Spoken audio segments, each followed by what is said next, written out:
Hello friends, कैसे हैं आप लोग। दोस्तों, आज हम प्रोबेबिलिटी डिस्ट्रीब्यूशन के बारे में डिस्कस करेंगे, स्पेशली नॉर्मल डिस्ट्रीब्यूशन के बारे में। ऐसा इसलिए क्योंकि नॉर्मल डिस्ट्रीब्यूशन जो है हमारी डे टू डे लाइफ में काफ़ी यूज़ होता है। क्वालिटी मैनेजमेंट में यूज़ होता है, प्रोसेस कंट्रोल में यूज़ होता है, एम्प्लॉय परफॉर्मेंस अप्रेजल में भी यूज़ होता है। आपने सुना तो होगा ही बेल कर्व। तो नॉर्मल डिस्ट्रीब्यूशन कर्व का जो शेप होता है वो बेल की तरह होता है, इसलिए इसको बेल कर्व भी बोलते हैं। तो प्रोबेबिलिटी डिस्ट्रीब्यूशन दो प्रकार का होता है, discrete and continuous. Binomial and Poisson distributions discrete probability distribution है, और uniform and normal these are continuous probability distribution.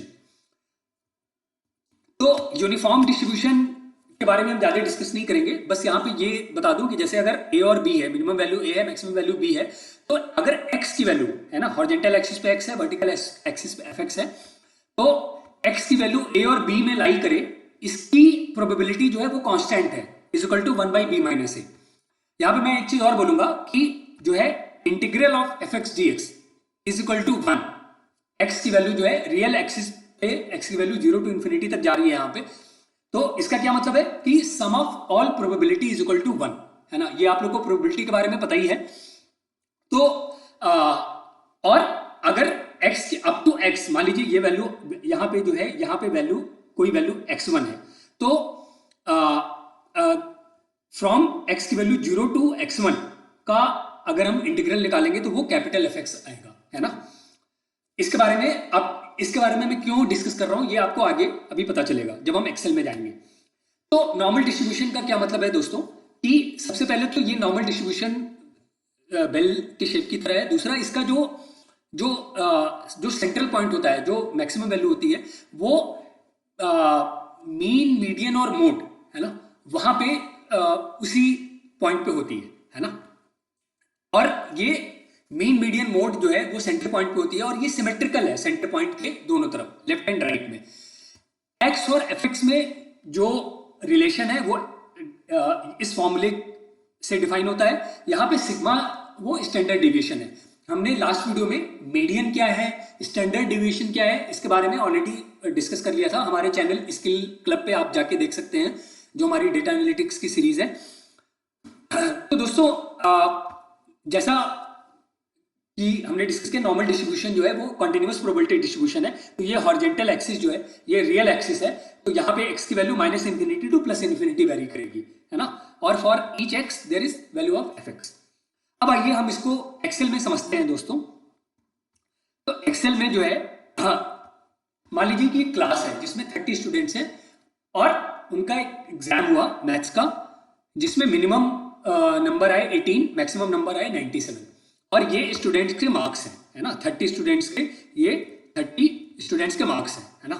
तो अब इसको हमें नॉर्मल डिस्ट्रीब्यूशन में प्लॉट करना है, इसका नॉर्मल डिस्ट्रीब्यूशन कर्व प्लॉट करना है।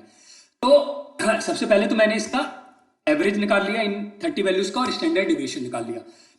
कैसे निकाल लिया, ये फॉर्मूला हमने लास्ट टाइम, ये एक्सेल में फॉर्मूला है, मीन का तो एवरेज है, और स्टैंडर्ड डिविएशन का स्टैंडर्ड डिविएशन डॉट पी, है ना। स्टैंडर्ड डिविएशन में हम के 2-3 एक्सेल में आपको फॉर्मूले मिलेंगे। तो यहां भी चूंकि वैल्यूज गिवन है, तो इसलिए हमने डॉट पी का यूज किया है। अगर आपके पास कोई सैंपल है तो stdv.s का यूज करेंगे आप, है ना। इसके बारे में हमने अपनी लास्ट वीडियो में डिस्कस किया हुआ है। ये वैल्यूज जो है ये मैंने एक रैंडम नंबर से जनरेट की है। रैंडम नंबर जनरेटर जो है आप इसको ऐसे कर सकते हैं, एक मिनट, ये दोस्तों देखो कि यहां पे मैंने इसको लिख लिया, this minimum value plus maximum minus minimum और इनटू रैंड फंक्शन। तो रैंड फंक्शन क्या करता है कि ये 0 और 1 के बीच में रैंडमली एक वैल्यू जनरेट करेगा, एवरी टाइम एक डिफरेंट वैल्यू जनरेट करेगा, every time you click it, है ना। तो अब जो है ये नंबर जनरेट हो गया, यहां पे मैं इसको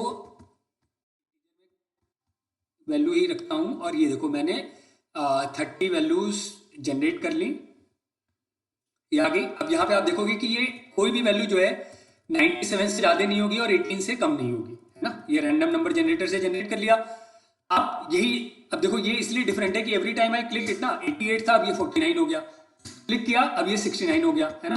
तो यहाँ पे मैंने ये रैंडम नंबर जनरेट करके इसको लिस्ट स्पेशल करके इसको फिक्स कर लिया, ठीक है। अब मैं इसको आपको समझाने के लिए किया था, ये डिलीट कर देता हूँ। तो ये जो x है इसको मैंने यहां पे कॉपी कर लिया और इसको सॉर्ट कर दिया फ्रॉम मिनिमम टू मैक्सिमम, है ना। अब यहां पे मिनिमम टू मैक्सिमम कर लिया। अब हम कैसे प्लॉट करेंगे, ये हम एक्सेल का फॉर्मूला यूज करते हैं, ये norm.dist, और इसके पैरामीटर्स क्या है, x, then average, then standard deviation and then false. False करेंगे तो ये पॉइंट वैल्यू देगा, fx की वैल्यू देगा। अदरवाइज जो है अगर इसको ट्रू कर देते हैं तो ये अप टू x ये एरिया दे देगा, जो यहां पे मैं आपको बता रहा था कि अगर हम जो है इसको ट्रू कर देंगे तो ये कैपिटल एफएक्स की वैल्यू दे देगा, एरिया अप टू x दे देगा, है ना। तो हमें यहां पे फॉल्स करना है। तो आगे आ जाइए हम, तो ये हमने कर दिया। अब मैं इसको डिलीट कर देता हूं और फ्रेश आपको करता हूं एक प्लॉट करके। जो ये वैल्यू मैंने सेलेक्ट कर ली x और fx की। अब मैं जाता हूं इंसर्ट में, एक मिनट, अब मैं जाता हूं इंसर्ट में, मैं स्कैटर प्लॉट चार्ट करता हूं और ये स्मूथ कर मैं प्लॉट कर लेता हूं। तो ये देखिए नॉर्मल डिस्ट्रीब्यूशन कर्व आ गया, है ना। ये बेल शेप की तरह दिख रहा है ना दोस्तों। और देखिए कि एक मिनट, इसको मैं थोड़ा नीचे कर लूं, और देखिए कि इसकी जो वैल्यू है, जो सेंट्रल वैल्यू है, मैक्सिमम वैल्यू सेंटर पे होती है, और वो देखिए ये जो है 55, ये देख रहे हैं यहाँ अराउंड 55 है, तो जो कि म्यू, ये एवरेज वैल्यू है। अब दोस्तों ये तो नॉर्मल डिस्ट्रीब्यूशन कर्व हो गया। नॉर्मल, किसी भी नॉर्मल डिस्ट्रीब्यूशन कर्व को हम स्टैंडर्ड नॉर्मल डिस्ट्रीब्यूशन कर्व में कन्वर्ट कर सकते हैं। और उसके लिए हमें क्या करना होगा, उसके लिए हमें एक टेक्निक, एक ट्रांसफॉर्मेशन यूज करना होगा कि हमें x minus mu by sigma, for each x हमें x minus mu by sigma करेंगे तो z पता चल जाएगा। तो x को z में कन्वर्ट करना है और इस z के अगेंस्ट fz को कैलकुलेट करके फिर प्लॉट करेंगे तो हमको नॉर्मल, स्टैंडर्ड नॉर्मल डिस्ट्रीब्यूशन पता चल जाएगा। स्टैंडर्ड नॉर्मल डिस्ट्रीब्यूशन कर्व की क्या विशेषता है कि इसका जो मीन है वो 0 होता है, इसका स्टैंडर्ड डेविएशन 1 होता है, और एरिया अंडर दिस कर्व, मतलब कि यहां पे अगर आप भैया x integral fx dx, x की value from minus infinity to plus infinity करोगे तो वैल्यू 1 आएगी, अगर ये स्टैंडर्ड नॉर्मल डिस्ट्रीब्यूशन कर्व है। नॉर्मल डिस्ट्रीब्यूशन कर्व है तो इसकी वैल्यू 1 नहीं आएगी, ठीक है। तो आइए हम देखते हैं एक्सेल में इसको कैसे किया। तो एक्सेल में हम जाते हैं और यही वैल्यूज मैंने कॉपी कर ली अगली शीट में। अब for each value of x मैंने ये ट्रांसफॉर्मेशन लगा दिया, x minus average by standard deviation, x mine mu by sigma, है ना, म्यू जो एवरेज है। अब इस वैल्यू ऑफ z के अगेंस्ट जो है मैंने fz कैलकुलेट कर लिया। अगेन यहां पे जो है हमें ये z की वैल्यू देनी है और mean and standard deviation of z, है ना, x का नहीं, x का म्यू एंड सिग्मा नहीं लेना है, z का म्यू एंड सिग्मा लेना है, जो कि 0 और 1 होगा, ठीक है। अगेन यहां पे हमें फॉल्स रखना है, ट्रू रखेंगे तो वो up to area up to x दे देगा। अब इस z और इस z और fz की वैल्यू को मैंने जब प्लॉट किया, है ना, जाके प्लॉट किया, तो ये स्टैंडर्ड नॉर्मल डिस्ट्रीब्यूशन कर्व आ गया, जिसका आप देख रहे हो मैक्सिमम वैल्यू जो है वो 0 पे आ रही है ना। z, ये z की वैल्यू देखो यहाँ पे 0 है, ठीक है। तो दोस्तों यहां पे हमने ये समझा कि किसी भी डेटा सेट को अगर वो सफिशिएंटली लार्ज है तो उसको हम normal distribution normal distribution curve में प्लॉट कर सकते हैं, और नॉर्मल डिस्ट्रीब्यूशन कर्व से फिर हम स्टैंडर्ड नॉर्मल डिस्ट्रीब्यूशन कर्व में उसको कन्वर्ट कर सकते हैं। अगली वीडियो में दोस्तों हम डिस्कस करेंगे कि नॉर्मल डिस्ट्रीब्यूशन कर्व का 6 सिग्मा से क्या रिलेशन है। 6 सिग्मा काफी पॉपुलर है, प्रोसेस एक्सीलेंस में इसका यूज होता है, प्रोसेस कंट्रोल में, चाहे वो मैन्युफैक्चरिंग इंडस्ट्री हो या सर्विस इंडस्ट्री है। तो हम अगले वीडियो में इसको डिस्कस करेंगे दोस्तों।